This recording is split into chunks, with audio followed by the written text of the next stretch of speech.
ang tanong ng mga tao, paano si Alan Peter Cayetano? Siya pa ba ang Senate President? Bakit si Senate President Cayetano, nakikita din natin na pumapasok sa Senate, nakikipag-usap sa mga tao, sa mga empleyado, sinabi pa nga niya na kung gusto nila, ay mag-co-signatory na lang daw siya sa mga sweldo, kasi si Senator Gatchalian yata ay nagpipirma din ng mga sweldo. Pero si Senator Gatchalian, Senate pro tempore yung sabi niya na halal siya by 12 votes. Yes. Pero ginawa siyang acting president dahil daw sa kanilang mga session ay wala naman silang Senate president. So, sino ba talaga ang Senate president, Attorney Neil? Kung ako tatanungin niyo, ma'am, it's still Senate President Cayetano. Opo. Because he was the one elected with yung quorum of 13 plus, kasi more than 13 sila that time, and was elected also with 13 members, which is in full compliance with the majority vote of all members' constitutional requirement. Yeah, because under the Constitution, Yes. to be elected Senate president, It is required that the Senate President must acquire a majority vote of all the members of the of Senate. all the members, meaning 24 members. senators, yes Right? po. Because naghalal po tayo ng 24 senador. Hindi naman po tayo naghalal ng 22. Kaya ang sinasabi ko sa konstitusyon na all members, ay yun pong opisina ng senador na kung saan may umupo o nakaupo. Hindi po ba? Kaya po, kahit wala si Senator Bato de la Rosa at nasa jail si Senator Jinggoy Estrada, ay senador pa rin sila sa bilang under the Constitution. Yun, tama po ba, Attorney Neil? Yun po ibig niyong sabihin? Yes. Kaya 24. Yes, that is correct po. Despite the circumstances of Senator Bato, Senator Jinggoy, they still remain as senators of the Republic of the Philippines. Bakit may nagsabi naman po na suspended daw si Senator Jinggoy habang ang kanyang kasong plunder ay pending? So may provision po kasi under sa plunder law that states yung suspension. But we have to remember, the suspension in that law is more in the nature of a preventive suspension. Preventive suspension, hindi yung suspension na hindi ka na makabalik. Yes, plus yung suspension po is different from expulsion as a member of the Senate. Yung sino po ang pwedeng mag-expulsion?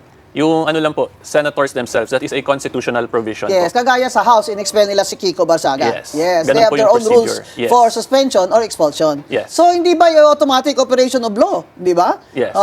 Hindi naman yun automatic na pag na-filean ng plunder ay suspended agad. Di ba? So, ang sinasabi dun sa batas ay preventive suspension at kakaiba po ito kasi senador. So, ang senador po ay nasa ilalim po ng hindi lang Constitution kundi sa rules ng Senado. Yes. At ang rules ng Senado lamang ang pwedeng mag-expel ng isang Tsaka, wala namang vacancy, hindi po ba? Kasi Yes. buhay naman po silang dalawa. So, 24 po ang tamang bilang sa sinasabi sa Constitution, a majority of all its members pwedeng mag-elect o bumoto sa Senate President. Pero dito sa grupo ni na Senator Gatchalian, 12 lang sila. Kaya nila inelect si Gatchalian pro tempore lang. Yes, yun yung position bakit nila. 12 pwede maghalal sila ng pro tempore, sabi nila. Pero naniniwala rin sila na 13 naman talaga para maka-elect ng Senate President. Because in fact, that is why they did not elect their Senate President. Kasi kung tama sila, na 12 lang ay makapasa na sila na po ang majority sa all members of the Senate, di dapat pati Senate President, hinalal na nila si Gatchalian. O kaya kung sinong gusto nila dyan, like Risa Ontiveros, hindi ba? Bakit hindi sila nag-election ng kanilang Senate President? Pro tempore lang, tapos ginawa nilang acting President. Wala naman pong acting President na officer dyan sa rules of the Senate. Ngayon, paliwanag po sa amin, attorney, na yung rules of the Senate, iba ba yun sa ibig sabihin ng konstitusyon kung paano mag-elect o bumoto sa mga officers ng Senado? So yung clear po kasi under the Constitution, pag-elect ng Senate President is a constitutional provision. Ang pag-elect naman ng Senate President pro tempore is based on the internal rules of the Senate. However, we have to remember, yung internal rules of the Senate emanates from a constitutional provision also which states na Congress has the power to promulgate their own rules. Right. So in simple terms, hindi po pwede baliwalain yung Senate rules kasi galing din po yan directly from a constitutional provision. Ngayon, sa Senate rules, sinasabi ba dyan na yung pro tempore, majority leader, deputy majority leader, secretary at sergeant at arms ay pwedeng 12 lang? So, i-clarify ko lang ma'am, yung required is Senate President, Senate Pro Temp, Sergeant at Arms, and Senate Secretary, dapat majority vote of all its members din. Of all its members. Yes, that's Rule 2, Section 2 of the Internal Rules of the Senate. Right. So, nasa Rule 2 po yan, ng Rules of the Senate. Kagaya po sa House, meron din po silang rules at ini-election din po nila ang kanilang, what do you call this, mga officers. In fact, di ba may issue yan noon, nung congressman ka pa, Congressman Opo. Attorney Neil. Opo. Ano nga yung kaso na yun ni Bagilat? Sige po, so during our time kasi, yun yung first time, if I'm not mistaken, in the history of Congress na binago po yung pag-elect ng minority leader. Kasi based on parliamentary practice, yung second place, automatic minority leader. Pero kami po, as the minority back then, we insisted na under the rules of Congress, nakalagay doon, the minority must elect a leader among themselves. So may rules talaga. Yes. Pero ang sinasabi ni Bagilat noon, kaya siya pumunta sa Supreme Court na imandamos ang House na siya ang italagang minority leader, ay based lamang sa sabi niyang custom o tradisyon. Parliamentary na practice. napagkagawian na. Yes. So ang inyo pong sagot sa Supreme Court ay, Dapat masunod yung internal rules of Congress. at ano po yung sabi sa rules? Sabi po sa rules, kami yung validly elected group of minority. So dapat Kasi ihalal, iboto ng mga minority ang kanilang minority leader. in accordance with the congressional internal rules. Yun. So talo po si Yes. Congressman Bagilat doon. Kaya hindi siya nag-minority leader. Yes. So the point is, yung House at ang Senate, may mga rules po sila. Na ang sa Senate especially ay ayon po sa konstitusyon. Okay? So, ang sinasabi naman ng Gatchalian, Risa Ontiveros block ay hindi naman sinasabi sa konstitusyon na majority of all ang pro tempore at ibang officers. Kaya walang duda na pwede itong 12. Kaya sila nag-take over. Diba? Kasi sabi nila, may quorum sila dahil yung dalawa, isa na wala na, hindi makita. Pangalawa, si Jinggoy ay nasa Detention. jail. Oo. So sinasabi nila, 12, hindi 13 ang quorum. De La Rosa, Ejercito, Escudero, Estrada, Gatchalian. Pero sa roll call, tinawag nung Attorney Garcia, ang kanilang bagong secretary. Napansin niyo rin pala yun, ma'am? Tinawag niya rin ang pangalan ni Senator Bato de la Rosa at ni Senator Jinggoy Estrada. Ibig sabihin, the records of the Senate and their new secretary has already made it of record na yung dalawa na yan ay senador pa rin sila at kasama sila sa roll call at kasama sila dapat sa bilang ng quorum. Yes. Hindi po ba? Of all Pero members. binaliwala lang nila yon. Basta sinabi nila na 12 na lang kasi 22 na lang. Di ba? So, they declared all positions vacant and they elected Gatchalian Pro temp. their own secretary. And then may problema sila. Wala silang Senate President. Kasi ang sa konstitusyon na nagsasabi ng majority of all. Di ba? So, kahit sila, tinatanggap nila yun. Na ang majority of all ay 13. Hindi ba ba? Yes. Kaya lang sinasabi nila na hindi naman sinasabi sa rules na ng konstitusyon na ang pro tempore ay kailangan majority of all din. Di ba? Ang sinasabi ni Senate President Cayetano, to which you agree, Yes. na ang Senate President ini-elect, ang pro tempore ini-elect kagaya ng Senate President. Yes. Hindi po ba? Kasi nasa rules naman ng Senado Senate, yes. na ayon sa Constitution. It's never been questioned before. Never been questioned before except now. Siguro napaka-brilliant itong Senator Gatchalian na ito na meron ka namang bagong interpretation na hindi ko alam, ha? Ito, pabago-bago tayo dito ng ruling na Supreme Court pag nagkataon, ha? Pero palagay ko, ang layo naman. Ang layo naman ang gusto mo, Senator Gatchalian at Senator Risa, na ang majority of all ay 12. Abay, yun nga, kahit kaya grade 2 marunong naman ng 50% of 24 is 12. So, plus 1, ang majority ay 13. So, ngayon, may problema sila, Attorney Neil. Kasi wala silang Senate President, di ba?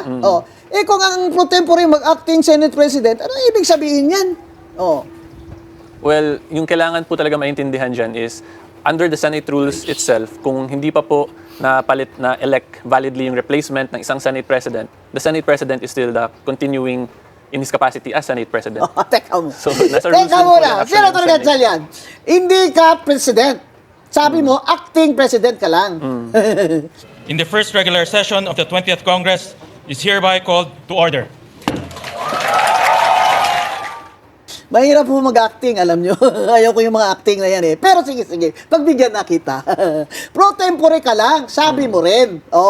Ngayon, sino ang Senate President nyo? Diba? Kasi hindi naman papasok sa meeting yung si Alan Peter. Dahil siyempre sabi ni Alan Peter, bogus kayo. Diba? Sinasabi nyo rin bogus si Alan Peter. Ba't hindi na lang kayo mag-elect ng Senate President nyo? Kasi nga, 13 kailangan nyo under the Constitution. Ano? Hindi naman na alam nyo.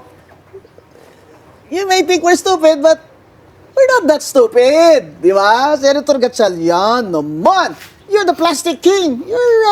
You're a businessman. You know how to count money. Oh, how come you don't know how to count what the number of majority of all senators means? Ngayon, ito, you have a problem because you also agree that the Constitution says that Senate President has to be elected by a majority of all 24. Oh, kaya hindi kayo nag-elect. Pero ito sabi ko nga, Attorney Neil. Tignan nyo kung gaano to ka-illogical tong grupo ni Gatchalian at ni Risa Ontiveros. Naniniwala din kayo na ang konstitusyon nagsasabi na 13 dapat ang majority para mag-elect ng Senate President. Diba? Kaya hindi kayo nag-elect ng inyong Senate President eh. Diba? That's why hindi kayo nag-elect. Ayun. You mean to say, ang Senate President na kailangang i-elect by 13 votes ay pwedeng ma-dissolve by 12 votes? Oh. Nasaan na nga logic dyan sa mathematics at Senator Gatchalian?